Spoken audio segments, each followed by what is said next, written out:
இப்ப இந்த விஷயத்தை பொறுத்த வரைக்கும் நான் வந்து ட்ரம்ப்போடைய நடவடிக்கையில வந்து நோபல் பிரைஸ், அமைதிக்கான நோபல் பிரைஸ் அறிவிச்சதுக்கு முன், அறிவித்ததுக்கு பின் ட்ரம்ப்போடைய டோன்ல வந்து கொஞ்சம் சேஞ்சஸ் இருந்திருக்கு.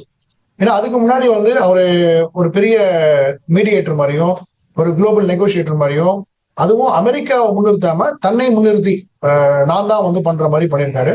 இதுக்கு முன்னாடி இருந்த அதிபர்கள்லாம் பாத்தீங்கன்னா அமெரிக்காவோட இன்ட்ரெஸ்ட்டை முன்னிறுத்தி அமெரிக்காவோட அவங்களுடைய பங்களிப்பு இன்டர்நேஷனல் கான்ஃபிளிக்டா இருக்கும், இல்ல ரீஜனல் இஷ்யூவா இருக்கட்டும், சில பயோலேட்டரல் கண்ட்ரியோட பிரச்சனையா இருக்கட்டும், அதை வந்து அமெரிக்கா யூஎஸ் ஃபாரின் பாலிசி முன்னிறுத்தி பண்ணுவாங்க.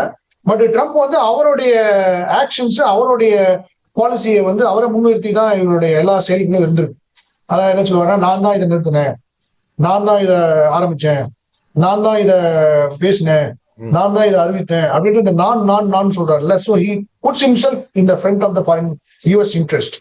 ஸோ அது வந்து எக்ஸ்போஸ் ஆச்சு. இப்போ நோபல் பிரைஸ் வந்து அமெரிக்கான நோபல் பிரைஸ் அவர் கிடைக்காது வந்து அவருக்கு ஒரு பெரிய ஏமாற்றம் அளித்தது. அப்போ வந்து அவர் சொல்றாரு, எனக்கு ஏமாற்றம் இல்லை, இது அமெரிக்க மக்களுக்கு அமெரிக்கா அவமானப்படுத்திய செயல்னு அவர் டிக்ளேர் பண்ணிட்டாரு.